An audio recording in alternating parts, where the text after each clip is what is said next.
be free from your passion and pride. There's power in the blood, power in the blood. Come for a cleansing to Calvary's side. There's wonderful power in the blood. There is power, power, wonder-working power in the blood of the Lamb. There is power, power, wonder-working power in the precious blood of the Lamb. On the last verse, would you do service for Jesus your King? There's power in the blood, power in the blood. Would you live daily His praises to sing? There's wonderful power in the blood. There is power, power, wonder-working power in the blood of the Lamb. There is power, power, wonder-working power in the precious blood of the Lamb. Maraming salamat po.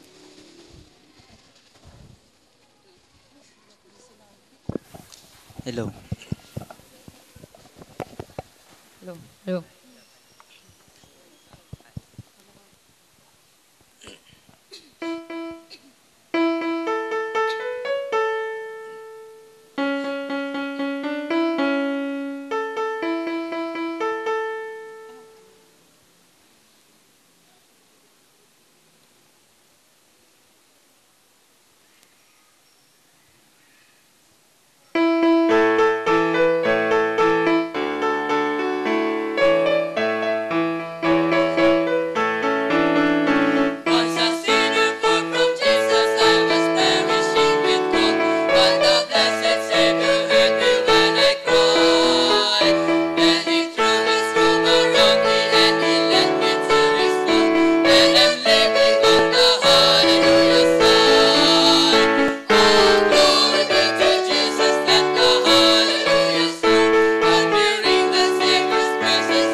It's been worth every mile.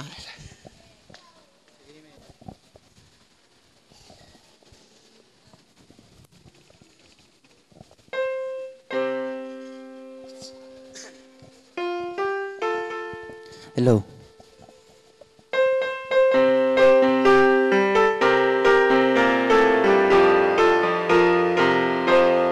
There've been many trials I faced since I started in this race. There've been times it seemed no hope was in sight.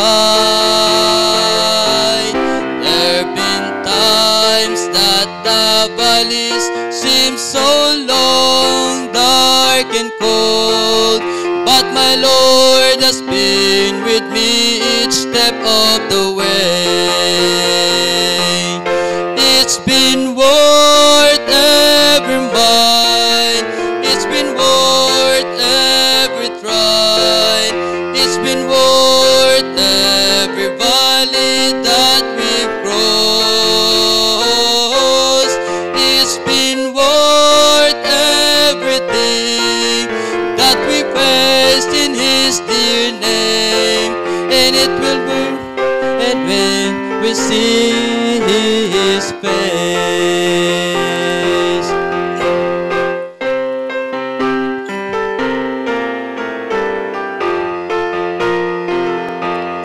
There've been many friends I had since I started on this way, who have said, I'll go with you all the way. But they've turned and they're gone, leaving me standing all alone. But my Lord has been my friend all of the way. It's been worth every mile, it's been worth every try, it's been worth every valley that we've crossed. It's been worth everything that we face in His dear name. It will be worth it all when we see His face. It's been worth every mile, it's been worth every try, it's been worth every valley that we've crossed.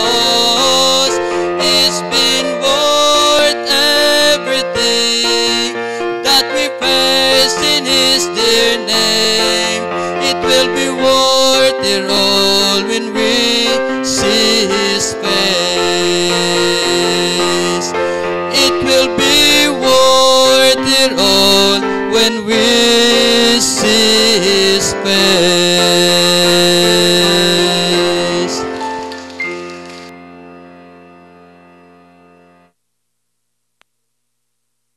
Lagi pinapatay. Kanina po umaga, bless po tayo. Amen? Amen. Patuloy po tayong mabe-bless ng Panginoon. Tawagin ko po ulit si Pastor Datur para po sa ating pakikinig na salita ng Panginoon. Amen, sir. Thank you, brother. Magandang hapon po muli sa ating lahat. Kung pimingi ng pamanhin, naka-short sleeve po ako.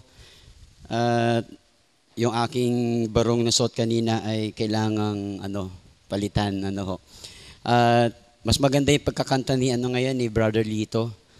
No, bagamat maganda yung kaninang umaga, pero parang mas feel ko yung pag-awit niya ngayon, no, dahil magpapakain siya mamaya bago ko umuwi.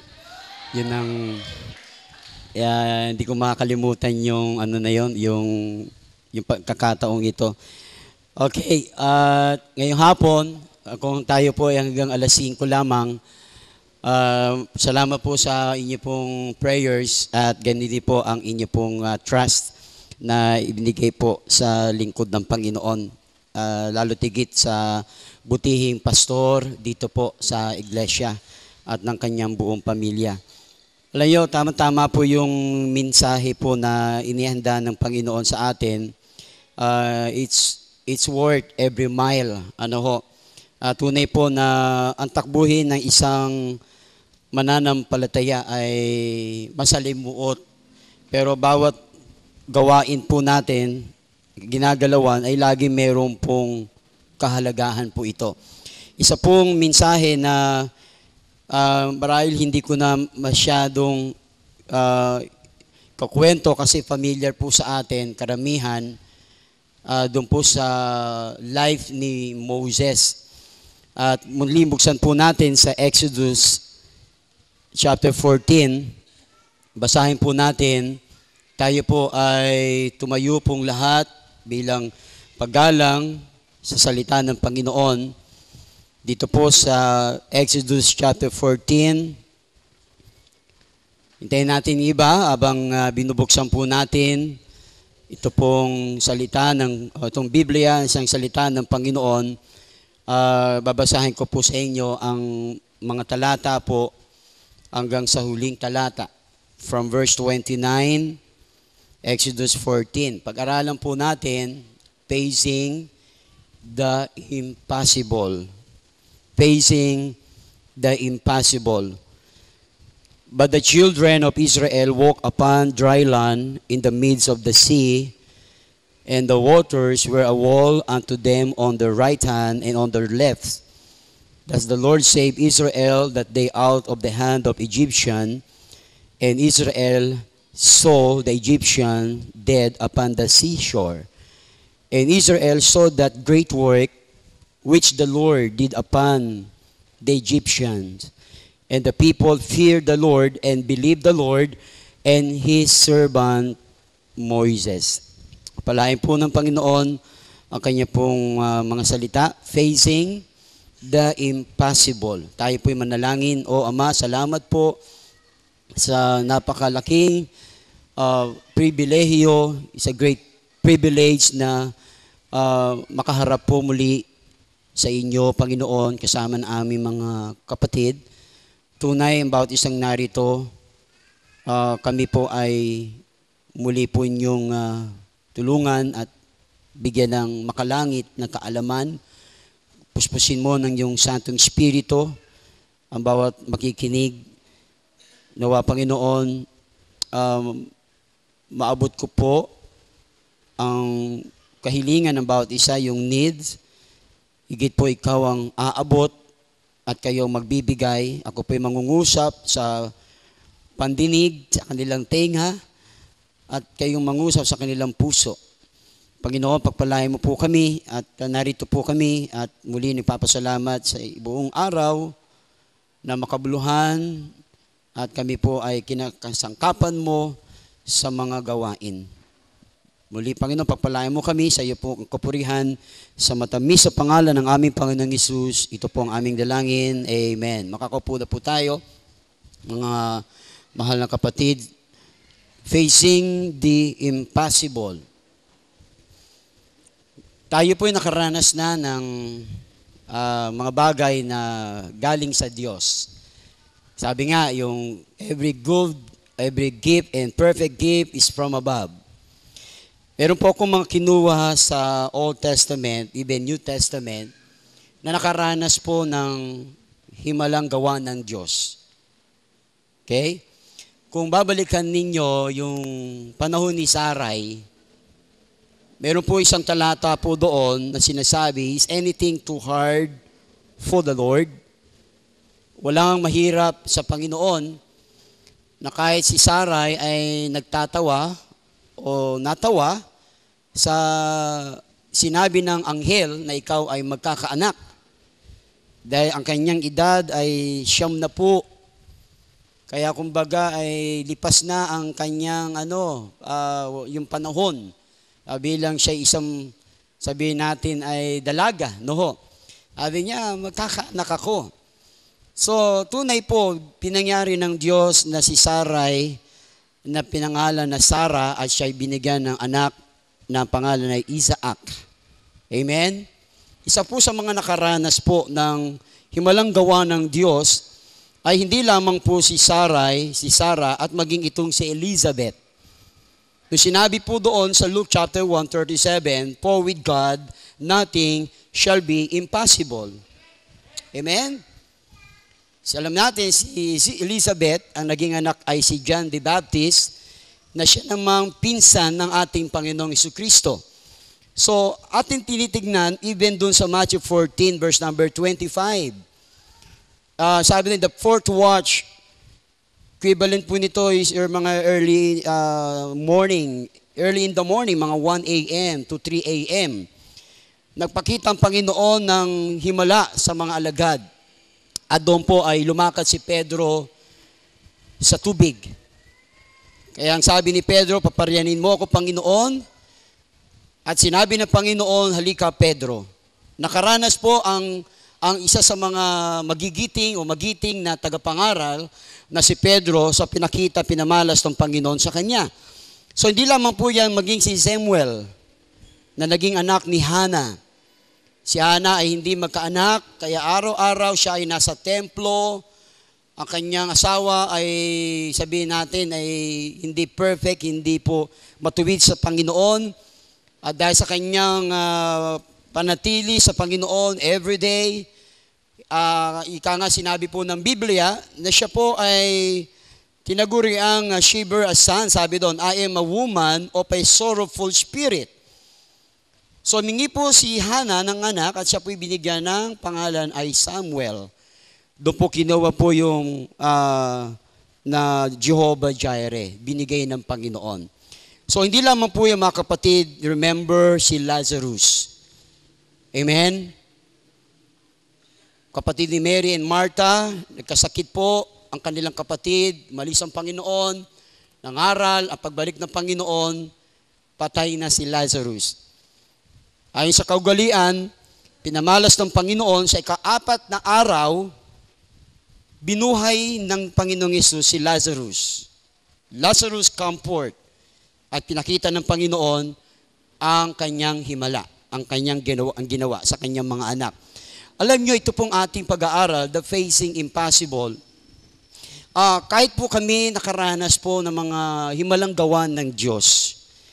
Alam nyo, every morning is a miracle. Every day is a miracle. Amen? Ang bawat panahon, sa panahon natin, ito po ay lagi mayroong biyaya ang ating Panginoon. Do you imagine, tamang-tama yung mensahe, every mile, bawat pagtakbo natin, ang paglakad po natin, ay lagi pong mayroong pong patnubay ng Panginoon. So dito po, kilala natin, ayon sa ating mga pag-aaral, ang mga bata, kilala si baby Moses, lumaki siya, tinakwil niya ang Egypt, mas pinili niya na siya'y tampalasanin, okay, kasama ng mga anak ng Diyos, kaysa siya ay mabuhay sa pagkakasala. Alam po natin ng Egypt, doon po lumaki si Moses. Actually, kung meron pong the meekest person ever lived, Moses. Mababang loob, isang lingkod ng Panginoon. Alam niyo ba, ilan po ang kanyang congregation during that time? Marami ko narinig na preacher, 2 million. 2 million members during that time ang mga Israelites. Kung papasinin po natin, pagkatapos ng 10 salot na pinakita dahil sa katigasan ng puso na si Haring Paraon, ang Panginoon, ang sabi ng Diyos, let my people go. Nabasa niyo po yun sa Bible, Exodus, let my people go. Gumagawa po ang kaaway, parang ganun sa atin, payagan mo mag-church, pero hindi dapat gawin ng lahat ng gawain ng church. Minsan pinapayagan po tayo ng mga pagkakataon, even devil ay gumagawa siya ng paraan na para hindi natin magawa ang kalooban ng Diyos. Kaya yung pagkakataon na kung saan aharapin nila ang mga parang mahirap na bagay. No? Actually, doon po sa Matthew 14, nung lumakad po si Pedro sa tubig, makita po natin po doon yung pong aspire sa mga bagay na unbelievable. Sometimes tayo, may mga bagay po tayong gustong ma-achieve, may mga bagay na tayo gusto natin marating, pero sa atin ay napakahirap. But sinasabi na ng Biblia, walang mahirap pagdating sa pangalan ng Panginoon. Tingnan po natin dito sa liwanag ng salita ng Diyos, unang bagay, alam po natin ang story ng Exodus chapter 14, nung sinabi po ng Panginoon, and Israel walked upon dry land in the midst of the sea. Do you imagine, no? Hinahabol po sila. At may nagtanong pa, so bakit Red Sea? Wala bang Blue Sea? No. Alam nyo, may Red Sea. Ito po yung makasaysay. Alam nyo, mayroong laging significant. Pag lagi ko naalala si Moses, laging may significant ang kanyang ginawa. Katulad ng pagtataas ng tungkod. Diba? Nampas niya yung bato. Ano lumabas? Tubig. Tama? Okay? Nung napagod na siya, syempre, tendency, ibaba niya ang kanyang makamay. So, because of, merong mga men of God, nandun si Hur, who's the one? Hur and? Guess. Aaron, tinulungan po siya dahil nangangalay na si Moses as a leader. No? Aba tinataas ni Moses yun, at nangangalay siya, tinataas naman ng kanyang dalawang assistant. No? You. Tayo po yun. Sabihin nila, Moses, sige, taas lang. Diba? Parang may amoy yata. Sige, basta ministry. Kahit anong amoy, kahit anong ating makita, tuloy lang. So, yan po yung mga significant, and even po yung kung paano itinaas ni Moses, ang tungkod, ganun din po, itinataas po ang anak ng tao. Walang iba kundi si Kristo. Yan po yung mga significant, mga symbols, mga kapatid, na maalala natin sa panahon ni Moses. Nung baby pa lang siya, nilagay sa basket, nakuha po ng Pharaoh's daughter, lumaki po siya sa Egypt, nakita niya yung practice. It was the picture of Egypt, mundo. Am I right? Ano picture ni Pharaoh? Satan. Isinasalarawan po dito ang kalagayan natin, tayo po ang mga Israelita. Kung titignan natin sa liwanag ng salita ng Panginoon, the destroyer is always after us. That is number one, facing the invisible, the destroyer is always after us. So even dito sa Exodus chapter 14, na mababasa po natin, and the Lord hardened the heart of Pharaoh. Pinatigas ng Panginoon ang puso ni Paraon. Ang sabi po doon, and he pursued after the children of Israel, and the children went out with an high hand. Alam natin, pag sinasabi po nating destroyer, means Satan.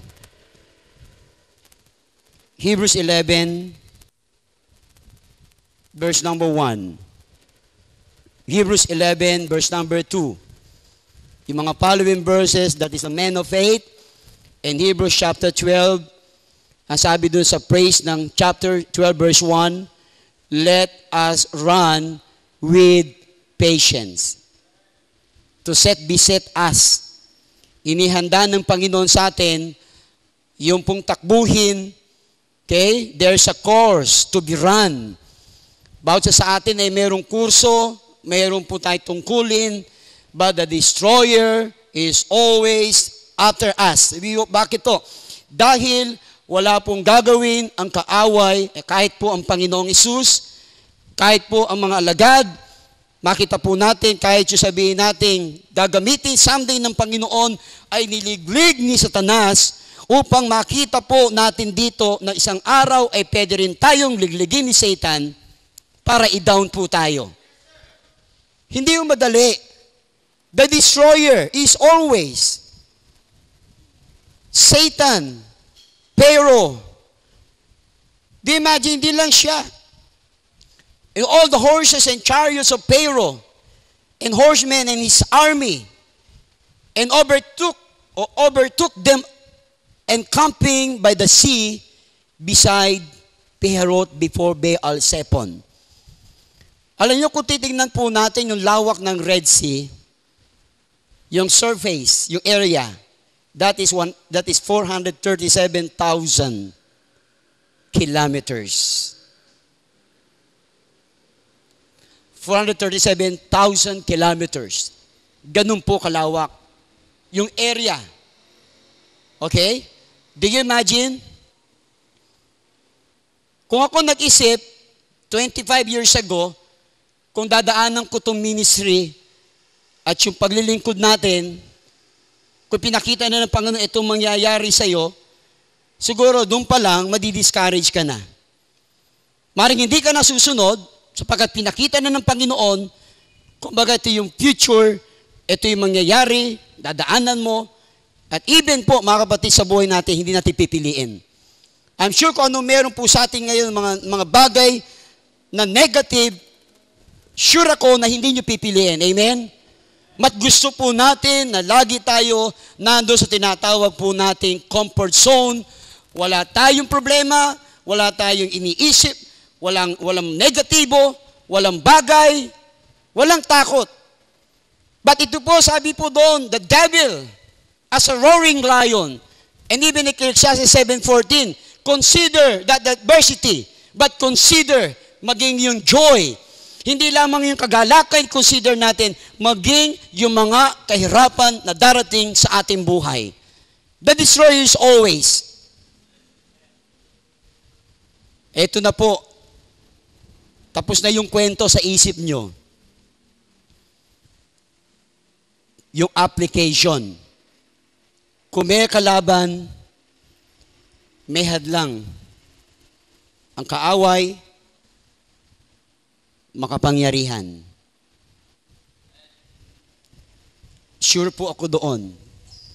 Hindi ko kaya, walang makakaya, o walang may kaya sa atin, unless our Redeemer, our Savior, Jesus Christ, ito yung sinasabi, destroyer, kaaway niya, is always. You know why? Bakit po, mga kapatid? Kung titignan po natin, ayon po sa kasaysayan pong ito, na meron po tayong dapat malaman. Dapat makita. Ano kaya mga impossibility na dinadaanan po natin ng mga pagsubok? Is it a financial impossibility? Physical illness? Physical problem? Whatever? The seemingly impossible that you're facing, the question is this: are you facing it with faith or fear? Yun po yung facts eh. Faith or fear? Faith versus fear. Always may destroyer. Ano yung tendency? Kung titignan po natin, we can turn back. Dahil nakita nila yung dagat, kung ano ang laki, that is 2,000 kilometers long. Or maybe 2,150 kilometers long. Nagbabiyahe po ako from Kawit to Marikina, that is 38 kilometers. Kung kayo po babiyahin ng Bicol, maybe mga 6 or 5 or 600 kilometers. Picture po ninyo yung 2,000 kilometers. Long. 3,000 kilometers wide. 8,000 feet deep. Wow. The destroyer is always. Narinig niyo yung murmur ng mga tao? Narinig natin sa Bible, di ba? Nabasa natin. Kaya naman Moses, dinala mo kami rito. Kasi wala kaming paglilibingan, kundi gusto mo dito na kami. Mahirap po talaga yung kalagayan ng isang Pastor Moses. Pinakita ng Panginoon. Ang galing na ginawa ng Panginoon sa kanila, nagreklamo sila. Iniligtas sila ng Panginoon. Actually, yung Red Sea parted is a picture of our salvation. Amen? Ang sabi pa nga, yung pagbuhos, yung tubig na yan, yung pag-alis ng tubig sa picture of our baptism. Pwede, di ba? Makita natin, nung pinalaya ng Diyos ang mga tao sa Egypt, ang sabi doon, hindi mo na muli ito makikita. Stand still and let us see the salvation of the Lord. Yung binasa po natin kanina mga kapatid, ang tendency, and the Israelites has just begun their journey towards freedom. Okay? Pero yung temptation, we can turn back. Yan lang po. Ano mang challenge sa buhay po natin, ano yung dapat na malaman po natin na pwedeng mangyari sa atin? Okay? What would they do? Ano yung pwedeng mangyari sa atin? A sin above. Gives 3 initial response. 3. Ano po yon? They look. They look.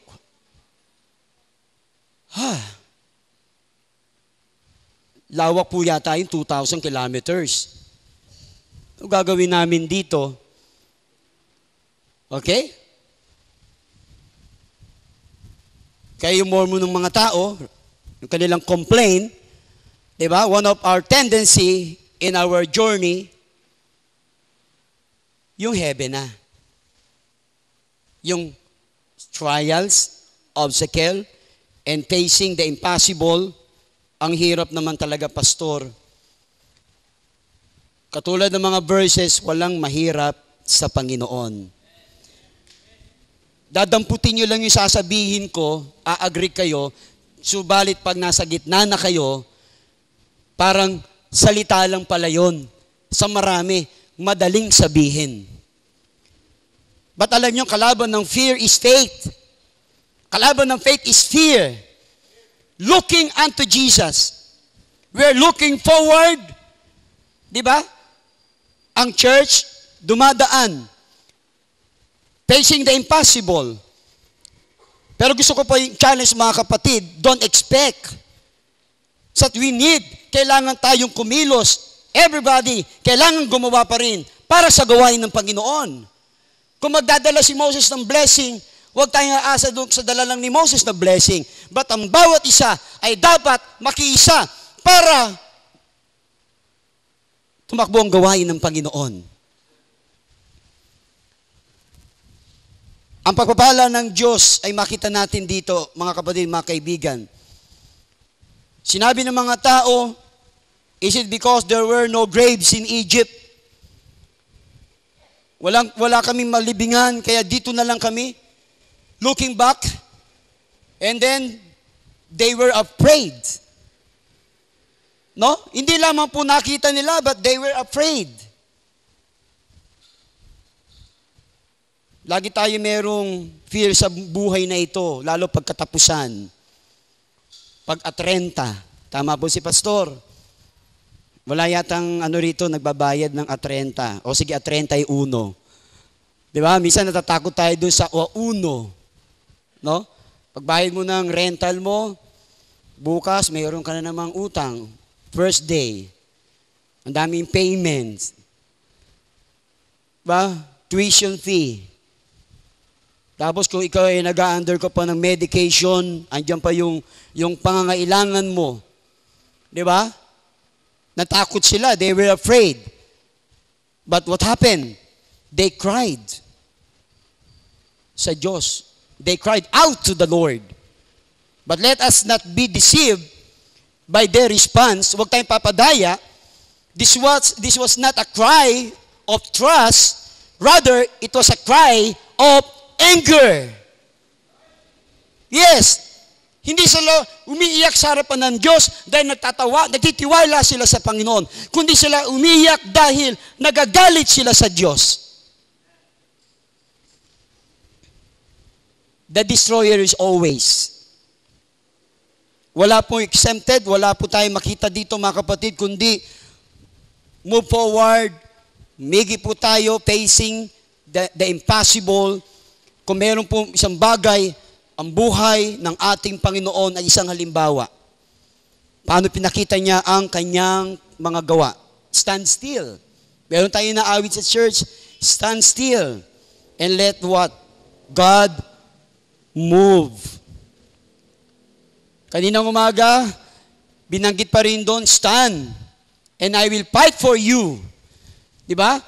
Ito yung time na makita natin ang pagkakataon ng buhay when faced with life's impossibilities. There are some, mga kapatid, hindi sometimes na kung saan minsan titingin po tayo, we are looking backward or we are looking forward. Kaya minsan may mga pag-aalinlangan. Alam nyo yung pong lumalakad, naglilingkod sa Panginoon, kapag tayo lingon ng lingon sa likod, wala ho tayo maaabot. Pagod tayo nakatingin po doon sa pinanggalingan po natin, kung tayo nakatingin sa mga kabiguan natin, nakatingin po tayo doon sa kawalan natin, ba't tignan po natin kung ano yung gagawin ng Panginoon. Facing the impossible. Amen? Libre po naman mangarap mga kapatid Umaasa pa rin po kami sa miracle ng Panginoon sa may bahay ko. Amen? Bagang amen nyo galing sa ilong, alanganin nyo, amen? Amen! Yes! Kayang bayaran ng Panginoon lupa? Yes! How much? Ewan ko. But big amount. Wala namang imposible sa Panginoon Nasa ba yung pera, mga kapatid? Pag mingi tayo sa Panginoon, bigyan mo kami ng isang kabang bigas. Hindi binibigay ng Diyos yung galing langit kasi baka madaganan ka. Bigay ng Diyos kayo ang mga tao ng Panginoon. Alam niya po yan. Binigay kayo ng Panginoon para protektahan ang church, protektahan ng pastor, tulungan ng mga gawain, anumang hirap, kahit ngayon, may mga dinadaanan tayong problema. The destroyer is always. Nandyan po lagi. But sabi dito, stand still. Alam nyo, yung direction, that is number 2, is set before us. Saan ang direction? He believed in divine blessing. He believed in the divine reality. Moses, ano kailangan? Yung pagkakaisa. And that's real. Katotohanan po ito. Mga kapatid, yung direction na inilagay ng Panginoon po sa atin, itong ating bayan, ang sabi ni Pinoy, matuwid na daan. Tama? Sabi ni Soriano, tamang daan. Ano ang sabi po ng iglesia? Silang daan. Anong sabi ni Nipoles?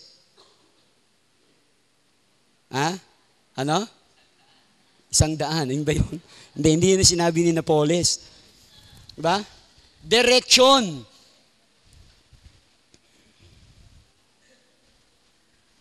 Actually, kung mag-quit po ako sa ministry, wala nang direction ng buhay ko. Andito na po yung life namin. No? Pupunta ho kami po doon sa langit, isang bagay, isang araw, punta ng langit. Pero yung ating po mga pinagdaanan, kung babalik-babalikan natin mga kapatid, kakalimutan mo yung mga masama na nangyari sa buhay mo.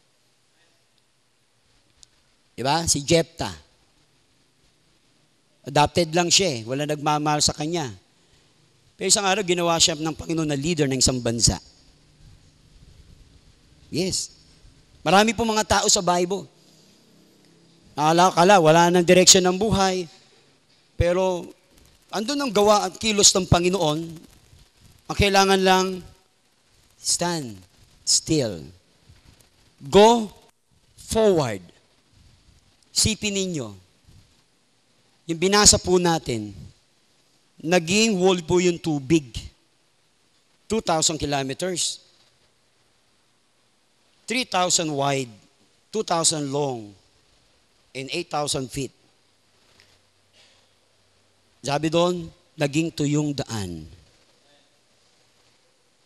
Asan ang tubig? Nandoon.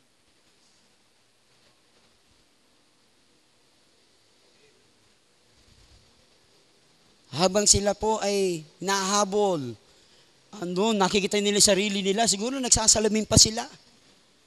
Kasi yung tubig nandito eh. No? Sabi doon, dry land. Direction. Sinet ng Panginoon. Go forward. Ang sabi ni Pablo, I press toward the mark for the prize. Titignan ninyo ilang araw kaya yung lalakarin. Iba po yung lakad at iba po yung takbo. Iba po yung tumatakbo ka, nabitbit mo yung mga anak mo. Siguro doon yung iba umiyak sila. Salamat sa Panginoon. Nakakalakad tayo dito. Walang tubig. Siguro yung mga mahal nila, mga tupa, baka, hawak-hawak nila yung tali. At doon, tinitignan nila yung, nilalakaran nila yung tuyong daan. That is right direction. Walang mahirap sa Panginoon kasi aalisin niya lahat. Itutubig niya tayo. Hintayin nila yung balik. Paano kung Panginoon kung bumalik to? Hindi ka na may papahamak ng Panginoon basta inilagay ka, kahit mahirap yan, hindi ka papahamak ng Diyos. Hindi ka ipapahamak ng Panginoon. Ganong kataas, nagsilbing wall. Do you imagine? That's a miracle. Impossible. Sa iba, kwento-kwento lang yan. Katulad ng panahon ni Jonah. Yung panahon doon ni Jonah, kwento lang daw yun para sa bata na nilulok ng malaking balyena. No, even Matthew 13, binanggit ang pangalan ni Jonah. At maging ang kasaysayan ng Israelites, ibinanggit sa Book of Acts. Dahil totoo ang Diyos at totoo ang nangakong Panginoon at totoo na sa pag sinabi ng Panginoon, go. Isang bagay, one thing, kalimutan mo yung mga nakaraan sa buhay mo. Kabiguan. Ikaw ba'y may galit pa sa kaibigan mo? Meron ka bang tampo sa kaibigan mo, kaklase mo? Diba? Sometimes, andito sa mundo natin, competition. Nakipag-compete tayo. Bagamat ayaw naman talaga natin, minsan naiinggit tayo. Yung kapitbahay mo, nagpasok ng bagong rep. Ikaw din, magbibili ako ng bagong rep. Bili ka rin. Di ba? O, buti pa sila, pupunta ng Amerika. Sana ako rin pupunta ng Amerika. Bakit? Nasa States din ka naman tayo, di ba? Yung nga lang, States of Calamity. At least nasa States. Tama? Diba? Direction is set before us. Dahil kalooban ng Panginoon and deserving ang tulad ng isang pastor at tulad ng isang paso recto na makarating sa ibang bansa. I'm happy. Kasi may pasalubong po ako sa Webes. Amen? Biro lang ng kapatid ha. Masaya po ako sa mga manggagawa ng Panginoon pinagpapala. Alam nyo kasi naranasan din namin paano sumagana. The time, wala pa sakit si Mrs. Ang naging buhos ng mga blessing, material, financial blessing. Ngayon, ganun ang buhos ng blessing eh. Pag dumadating naman yung blessing, financial blessing, may pinupuntahan. Struggle namin yon, di ba? Yung direction, bakit? Hindi ka na mapababayaan ng Panginoon eh. Kung lalakarin mo Marikina, mula rito, kung gantong oras, alas 4:30, siguro alas 6, nandun ka na. Kung lalakarin mo. O siguro, baka alas 5:30. Pero maikli lang yan, mga 10 kilometers. Pero isipin mo yung layo, long. 2 million. Dahil sa una pa lang, sinabi na ng Panginoon, let my people go. Pag meron po mga tao pinagpapala, meron pa mga taong nalulungkot. Pag sumasagana ang iba, may mga tao na sinusubok. At nararanasan po ito ng marami. Yung direction. Stand still, go forward, we must go forward in spite of seemingly impossibilities. Ano ang dapat makita po dito? Moses said, see the salvation of the Lord. Alam niyo po ba yung sinabi po doon sa Bible? Sa Exodus chapter 15, tingnan po ninyo, verse number 8. Verse number 8. And with the blast of thy nostrils, the waters were gathered together. Ano sabi dito? The flood stood upright as an heap. And the depths were congealed in the heart of the sea. Congealed. What was the right pronunciation? Congeal? Ano po? Congealed. Tama ba si Pastor? Pero alam niyo ibig sabihin po nito? Yung matigas na yelo, solid become liquid. Yung po yung Red Sea. Tinunaw ng Diyos yun, okay? At yung po doon sila dumaan sa laki, sa haba, sa lawak, yung direction ng Panginoon, dinudurog niya yung mga mali sa puso natin upang makamove on tayo. Yan lang po gusto kong makita natin dito. Siguro may mga iba-ibang interpretation, iba-ibang application, but yung direction to set before us, kung meron po tayong course to be run, the race, at makita po natin dito, there is what? The crown to be met. Amen? Meron laging gantimpala. Ang bawat buhay sa mundo ay lagi merong kapalit lagi ang Panginoon. Oh, sabi ko kagabi sa prayer meeting, lahat tayo may mga problema, maliit lang, abay malalaki. Ang iba talagang may problem. Ano ang uuwian ng mga problema natin? Okay? Ano ibig sabihin ng suffering? Suffering makes or breaks people. Dalawa lang yan. Ang purpose ng suffering, ayusin ng tayo ng Panginoon, o kaya, we break. O He break. Durugin tayo ng Diyos. So, kailangan may ayusin sa buhay natin. Oo. Alam natin katigasan ng puso ng mga Israelita. Ang maganda po doon sa nangyari, mga kapatid, sa kanilang paglalakbay, walang nasira na pangyapak, damit, for 40 years. God is good. Di ba? Katawan lang ito, napapagod tayo. Di ba? Kung meron tayong nilalabas, pera para sa ating sarili, binabalik din ng Diyos yun. Nagsaserve tayo sa Panginoon. Alam po natin, kung titingnan po, ang sabi nga, ang dialysis, nabanggit ko lang uli sa inyo, alam pala sa States, sinusundo yung mga patients doon sa Amerika, yung mga nagda-dialysis. Sinusundo ng ambulance, tapos dali sa ospital, ibabalik uli sila. Yung isang pasyente, nag-start po siya mag-dialysis ng 40 years old. Nung dumating na yung 75 years old na siya, sabi niya, huwag niyo na ako sunduin. Sawa na ako. 25 years. Minsan, Brother Lito, minsan nagbibiroan kami. Minsan kami maibahay ko, nagunahan kami. Dad, papaalam na ako, bahala ka sa mga anak natin. Ay ko, hindi. Ako muna mauna. Minsan nagunahan kami. No? Pero yung pabiro lang yon. Alam niyo mga kapatid, sabi niya, Dad, ilang taon pa kaya ako sa process ko nito na nagda-dialysis? Hanggang kalooban ng Diyos. Amen?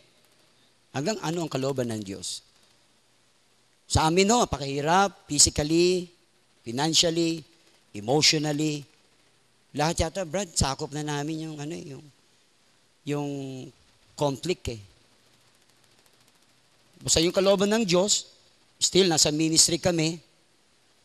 Okay?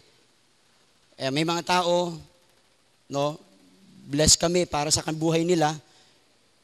Especially my wife, talagang parang model, matibay, matatag, fighter. And that's why, dahil yung pinangahawakan din namin, stand and move forward. Pero hanggang saan? Di ba? Wala nakakaalam. But yung direction, hindi kami iniiwan ng mga anak namin. Ang sarap. Although, minsan nagkakatampuhan kami ng may bahay ko. Sure po yun. Walang inilimang mag-asawa nagkakatampuhan. Di ba? So, naayos din. Yung pala yung ma'am, kapatid, pag nagkaka-conflict ng mga mag-asawa, pagka habang palang nag-aaway, mas lalo sumasarap ang samahan. Tapos mag-away, nagkaka-baby uli. Yun yung talaga yung ano nun eh. No? Naibiro lang ha. Di ba? Kung na nagkakaproblema, mas lalo tumitimyas yung kanilang pagkakilala sa isa't isa. Di ba? Diba? Dad, kamusta ka na? Kaya mo ba? Baka napipilitan ka lang sa akin. Hindi, mami. Mahal na mahal kita. Parang hindi ka naniniwala. Oh, buti pa yung miss ko naniniwala eh. Sabi ko, mami, mahal kita. Kahit anong mangyari, hindi kita iiwan. Amen? Basta dumating na ba sa punto yung kayo po ay napagod? Si Superman nga napagod eh. Di ba? Superman eh. Kahit nabaliktad niya ang mundo, hindi naman totoo yun ha. O, napapagod tayo. But yung really dad, may Diyos, sabi niya stand, move forward, ang tendency, we turn back, umiyak tayo sa harapan ng Diyos, not tears of praise or trust, but anger. Lord, bakit kami? Why, Lord? Ano ba ang kasalanan namin? Yung kapitbahay ko, masama sa akin. Why me, God? Di ba? Hindi naman mananampalataya. Huwag mo i-compare yung sarili mo.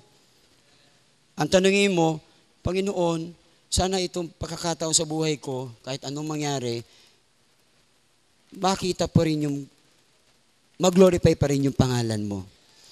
Alam niyo yung favor ng Panginoon sa mga taong maamo. Like Moses. Bagamat napapagod sila, lumalaban sila. The destroyer is always before us. The direction, and what last? The deliverance. The deliverance. Ang ganda po, natiyak ang pangako ng Diyos. The deliverance is assured unto us. Just go forward. Anong kailangan? Lord, give me more strength to do this, to do that. Ang gawin kong kalooban mo at kung ano yung gusto mo.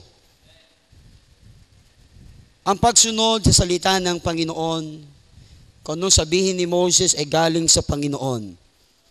Facing life, impossibilities become possible with God. Jesus said himself, or Jesus said, with God, all things are possible. Facing the impossible. May mga bagay na hindi pa natin nasusubukan. Huwag tayong matakot. Huwag tayong matakot. Ang ministry, ako'y pumasok sa Bible school, akala ko mag-aaral lang.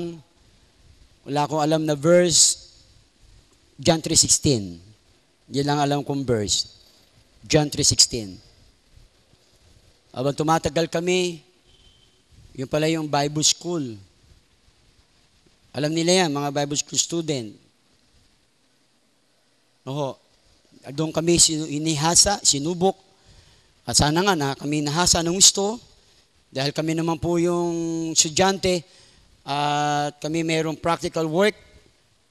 Babalik sa Bible school. Babalik kami sa Bible school. Andun kami at kami po ay sinasanay at naglilinis kami. At doon ay tinetrain kami. Hanggang kami po ay nilagay na sa ministry. Di ba? So, wala akong regret kung ano yung meron kami ngayon. Kapalaran ko, sabihin natin, kung kayo naniniwala po doon sa swerte at malas, kung anong nangyari sa buhay natin, wala po tayong ganon. Walang good luck. Kalooban ng Diyos. Kung sino yung kasama mo, yun ang kalooban ng Diyos.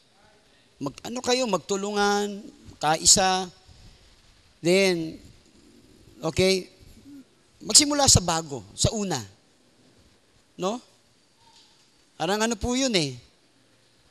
Isang tao, isang araw, alam mo ba, siya yung magpapaligaya sa'yo. O alam mo, forever, forever. Yan yun. Ministry, niyakap na po namin ng ministry.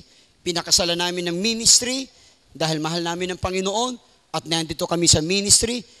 Hindi ko kami nagtitiis lang, kundi merong dahilan ng aming pagpapatuloy because mahal namin ang kaluluwa at mahal namin ang Panginoon.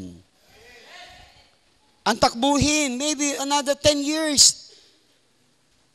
Oh, Pastor, another 10 years sa buhay ninyo. Why not?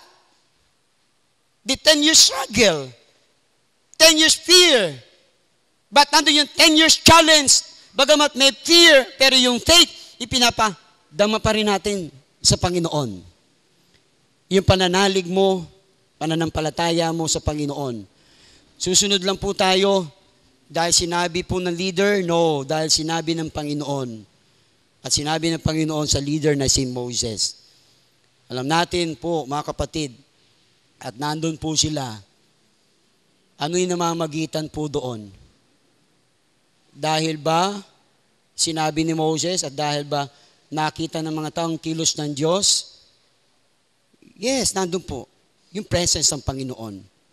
Kahit saan po sila pumunta, nandun nauna ang Diyos. Nauna lagi ang Panginoon. Soul winner, nauna ang Panginoon. Bago nyo puntahin yung lugar na yon, ginapas ng Panginoon yung mga talahib doon, nilinis niya na, inanda na ng Diyos yung puso ng tao. Okay? Huwag tayong madismaya. Huwag tayong matakot. Pastor, natatakot ako. Huwag tayong matakot. Harapin natin. Because yung direction, mga kapatid, kung saan tayo nilagay ng Panginoon, yan po ay malaking dahilan kung para tayo po ay maging matibay at lalo natin makita yung kilos ng Panginoon, hindi lamang sa buhay mo at sa buhay pa ng pamilya mo because merong isang somebody like you at dahil sa katatagan mo, yung kapwa kasambahay mo ay pinagpapala rin ng Panginoon.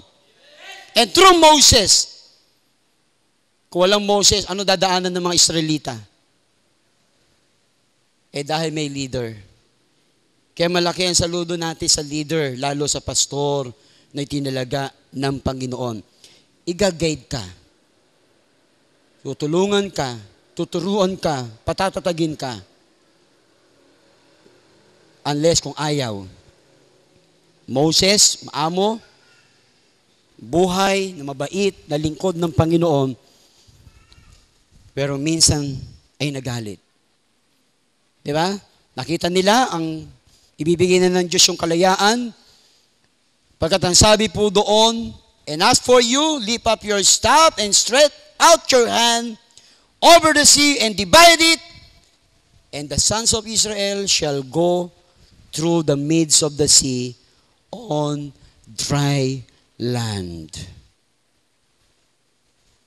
Kaya very smooth. Let God,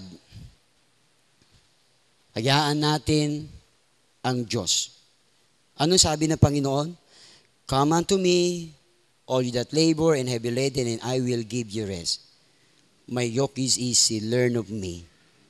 My heart is meek. Maamo siya. Kaya ang anumang bigat ng buhay, depende po yan sa pagdadala. Kaya minsan nasasabihan ko, may bahay ko, ito yung realidad. Siyempre nakikita po sa mga sa amin, laging good, kita nyo nakangiti, very strong si Mrs. Ang personality niya. Kaya kanyang harapin sa kwentuhan ng isang araw. Hindi maubusan ng kwento yan. Pero minsan sabi ko, Mami, yung realidad na dapat din makakita rin ng mga tao. Kasi minsan, di ba, minsan naging hypocrite ang tao. Nakikita yung maganda, but behind. Kaya sabi ko, dapat may pakita rin natin yung realidad. Of course, kami mga pastor, hindi na pwede sabihin sa inyo na, ang Panginoon ay nagpapagaling. Ang Panginoon ay ipagpapalain ka. Ang Panginoon, ang ubo mo, ang karamdaman mo ay pagagalingin. Pero habang nagpipreach kami, ang Panginoon ay nagpapagaling. Ang Panginoon ay kaya kang pagalingin. May maniniwala ba sa atin?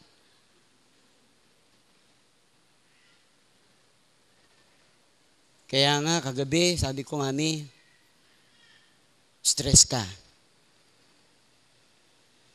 Kasi hindi na siya makalakad eh. Yung gusto niya pong gawin, hindi niya na magawa. Kapag meron siyang gagawin isang bagay, hindi niya magawa. Parang, with tears yun mga kapatid, sana, akalakad na ako, magagawa ko yung gusto ko pa magawa sa Panginoon. Yan yung realidad, sabi ko. Yan ang harapin natin ng sama-sama. Facing the impossible, the destroyer is always before us. The direction is set before us. Sumunod po tayo sa Panginoon at makita po natin the deliverance is assured unto us. Just go forward. Di ba maganda malala ang panahon ni Moses? Yan din po tayo sa panahon natin ngayon. Before we close mga kapatid, magko-close na po tayo, ipikit natin ang ating mga mata. Let's bow our hearts. Ang mga anak ng Diyos,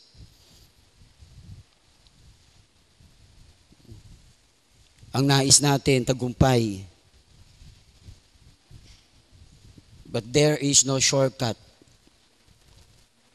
Wala pong madali at pinapadali ng Diyos. At mararamdaman mo, my burden is easy. Kailangan kang karoon ng pananalig, pananampalataya sa Diyos. Pagkat yung lalakaran mo, facing the impossible, but makita mo, see the salvation of the Lord.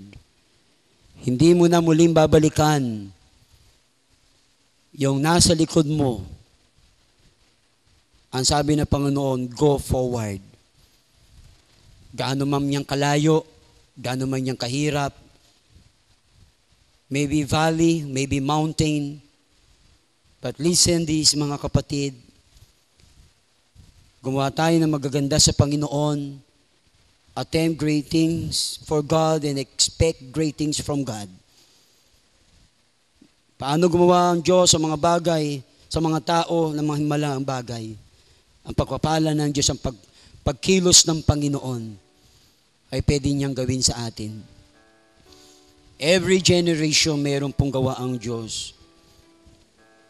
Even the time of Abraham, hanggang sa time ng Panginoon si Kristo, there are 42 generations. Tingnan niyo yung kilos ng Panginoon. Gusto niyo bang lalo pa matamasa ang mga bagay na gagawin ng Diyos na para napakahirap sa atin? Facing the impossible. Pastor, tagal na ako nananalangin pero yung aking mahal sa buhay, yung aking asawa, maybe nahihirapan tayong dalhin sa Panginoon. Facing the impossible. Kapatid, walang imposible sa Diyos. Kaya ligtas ng Diyos yan. Pastor, meron po akong ginugol na business.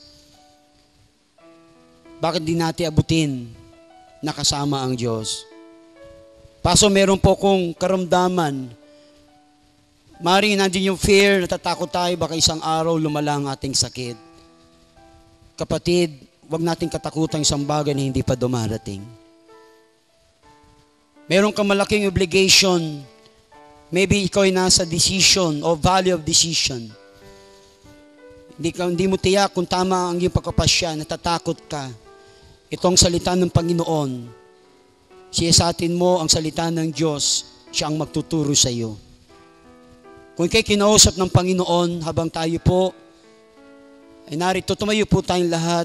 Hindi na po tayo mapapakatagal sa invitation. Members, please come.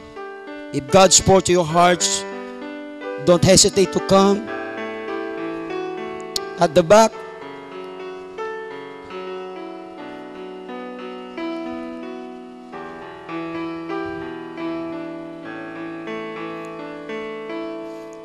ang kalaban, ahabol lang yan, pero hindi makakahawak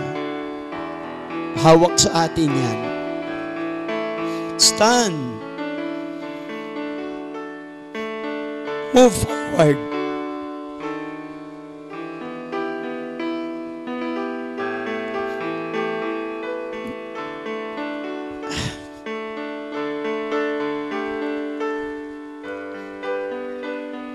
O Ama, salamat po.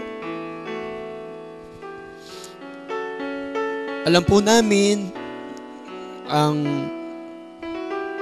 pinapakita mo sa amin ay isang paghahanda para sa isang malaking responsibilidad. Ito ay para mag-glorify ang iyong pangalan. Hindi para kami turn down, hirapan, kundi makita ka sa buhay ng tao ang pagkilos mo sa buhay nila.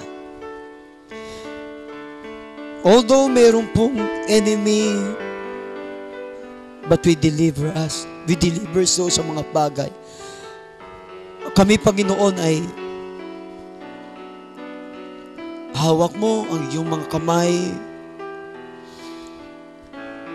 Ikaw ay nandyan, hindi mo kami iniwan, hindi mo kami pababayaan. Papatuloy kami. Hindi ko alam, Panginoon, kung ano ang nilapit ng iyong mga anak. Bigyan mo sila ng pananampalataya. Yung faith, lagyan po namin ng pagtitiis. And after this,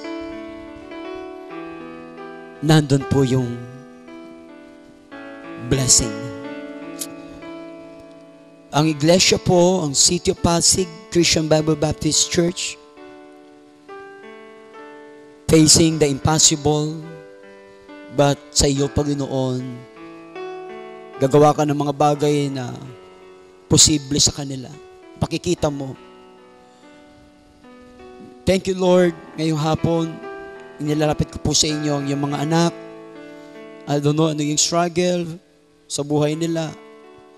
Maybe meron silang physical battle, financial battle, emotional battle, family problem. Narito kami, Panginoon, isang bagay ang aming gagawin. Kalimutan po yung mga kabiguan sa buhay. Kabiguan, kalimutan, alisin ang discouragement. Pang di kami matalo ng kaaway. We are looking forward this year 2014, ang church na ito, Panginoon, more souls, more service. Ang mga members po rito ay lalo pa ma-challenge, Panginoon, sa pagmimisyon, sa paglilingkod. Although meron silang mga Red Sea, hawiin mo, idaan mo sila, Panginoon, at doon, ipakita mo po, napakaliwanag na ang iyong mga kamay ay naghihintay. Doon sa dulo, Panginoon, sa finish line.